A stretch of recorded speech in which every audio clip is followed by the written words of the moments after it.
अस्सलाम वालेकुम एवरीवन। उम्मीद है आप सब खैरियत से होंगे। Welcome to the post market session. आज के सेशन में हमारे साथ director chief securities Mohammad Rizwan साहब मौजूद हैं। अस्सलाम वालेकुम रिजवान भाई। वालेकुम सलाम। रिजवान भाई, ओवरऑल मार्केट का सेंटिमेंट आज काफी बेरिश रहा। ऑलमोस्ट 1300 पॉइंट्स की डाउनसाइड के साथ मार्केट ने क्लोज करा। तो आज की मार्केट की परफॉर्मेंस के बारे से क्या व्यू है? आज प्रॉब्ली सीपीआई के फिगर की अनाउंसमेंट भी थी। 2.4% का जो है वो हमने जनवरी का सीपीआई का फिगर देखा, which was far lower than the expectation. तो उस पे भी क्या व्यू, उस पे क्या व्यू यही बता दिए। असल में शजील भाई, बाजार के अंदर कुछ चीजें जो हैं पिछले वीक हमने थोड़ा सा देखा था। फ्राइडे वाले दिन एक रोल ओवर का एक थोड़ा सा प्रेशर था, जो उसकी वजह से मार्केट थोड़ी सी करेक्ट होकर बंद हुई थी। उसके बाद आज सीपीआई का बहुत अच्छा नंबर आया, पर मार्केट ने उसको बिल्कुल भी रिस्पेक्ट नहीं दी। उसकी रीजन मुझे लगता है जो बाजार में, एक तो ये है कि लेवरेज बहुत हाई लेवल पर है। फिर कुछ लोगों को शायद जो है कुछ कैपिटल गेन टैक्स वगैरह की पेमेंट्स वगैरह के वजह से कुछ चीजें पोर्टफोलियो में रीएडजस्ट करनी पड़ी, उसका भी प्रेशर था इंडिविजुअल्स की तरफ से। प्लस जो वीकेंड पे ट्रम्प ने कुछ कंट्रीज में जो जिस तरह से टैरिफ लगाए, तो उससे लोगों को कुछ था कि कुछ लोग ये असेस करें कि ऐसा ना हो कि ट्रम्प को है अक्रॉस द बोर्ड कहीं कोई टैक्स वगैरह लगाए और हमारी टेक्सटाइल एक्सपोर्ट है वो भी उससे मुतासिर हो।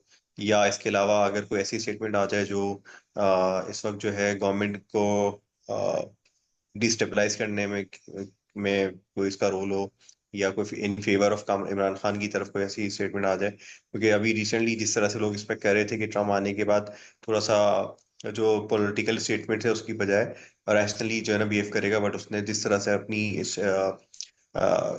कैंपेन में चीजें की थी एज अ नेशनलिस्ट, और अभी तक वही चीजें करता हुआ दिख रहा है। और उसमें उसने जो है ना चाइना में भी टैरिफ लगाया, कनाडा में भी टैरिफ लगाया, और उसने जो है मैक्सिको में भी टैरिफ लगाया। तो ये दो तीन मुख्तलिफ चीजें जिसकी वजह से हमने देखा कि आज मार्केट में शुरू से सेलिंग थी। और फिर एक खबर आई कि रिलेटेड टू मिलर ट्रैक्टर, इसमें उसमें था कि उनके ऊपर कोई टैक्स वगैरह इम्पोज हो गया है।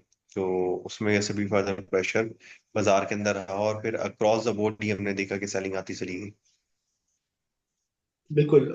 आपने आई गेस काफी अच्छा कवर करा ऑलमोस्ट तमाम चीजों को, global as well as local factors को।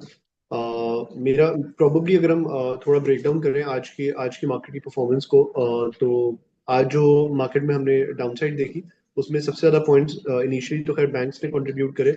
उसके अलावा negative contribution oil and gas sector की तरफ से भी थी। ऑयल एंड गैस सेक्टर में ऐसा देख रहे हैं कि बाय द वे पिछले प्रोबेबली लास्ट 1 मंथ से जो है वो इसमें से इंटरेस्ट थोड़ा सा जो है वो फेड आउट हो गया है। और ऑलमोस्ट 20-25% जो है वो ऑलमोस्ट तमाम स्टॉक्स करेक्ट कर चुके हैं। Millat tractor was oversold as well, उसमें हमने लास्ट वीक जो है वो कुछ इंटरेस्ट आता हुआ देखा।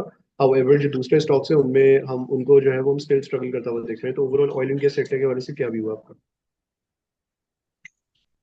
अच्छा, मेरा ऑयल एंड गैस सेक्टर के हवाले से कोई नेगेटिव व्यू नहीं है, बट अगर आप देखें तो बाजार में सबसे ज्यादा रैली भी इसी सेक्टर ने की थी रिफॉर्म्स के चक्कर में। अब वो ये है कि उस तरह की रिफॉर्म्स वाली चीजों में भी थोड़ा सा हमें कोई क्लैरिटी नहीं आती। मतलब क्लैरिटी से मतलब ये है कि फर्दर जो गैस प्राइस बढ़नी है या सर्कुलर डेट पे कोई पेमेंट शेमेंट आनी है। ऑल्दो अभी गवर्नमेंट का है कि जी वो कोई सर्कुलर डेट को जो है ना कन्वर्ट कर रही है पब्लिक डेट पे, तो उससे कुछ पॉजिटिव होंगे। बट जो एक बड़ी डिविडेंड की एक्सपेक्टेशन थी ना शर्जील, रिलेटेड टू ओजीपीपीएल, वो अभी तक कोई उस पर कोई डेवलपमेंट होती भी दिख नहीं रही है। और गवर्नमेंट अभी फर्दर चैलेंजेस के साथ टैकल करी है, तो कोई focus as such circular debt. और ऑल्दो अभी लिस्ट में भी नहीं है ना, आई गेस आईएमएफ की कंडीशनैलिटी के अंदर ये नहीं है कि आपने सर्कुलर डेट को थ्रू डिविडेंड पे करना है। तो उसकी वजह से भी, और फिर एक चीज जो मैं मेंशन करना चाहूंगा कि आईएमएफ की जो कंसर्न है कि आपका टैक्स का नंबर बहुत ही जो है टारगेट से काफी अब पीछे है। मेरा ख्याल है अगर ये रन रेट रहा तो आप 800-900 बिलियन से शॉर्ट हो जाएंगे by the end of this fiscal year.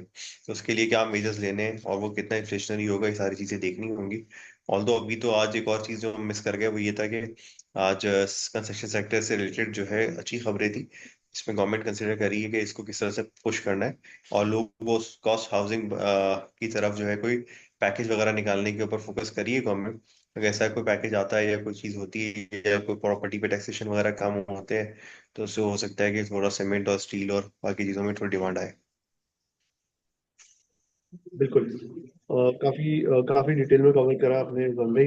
मेरा नेक्स्ट क्वेश्चन जो है वो प्रोबेबली क्योंकि 11 फरवरी को we are also expecting MSCI review.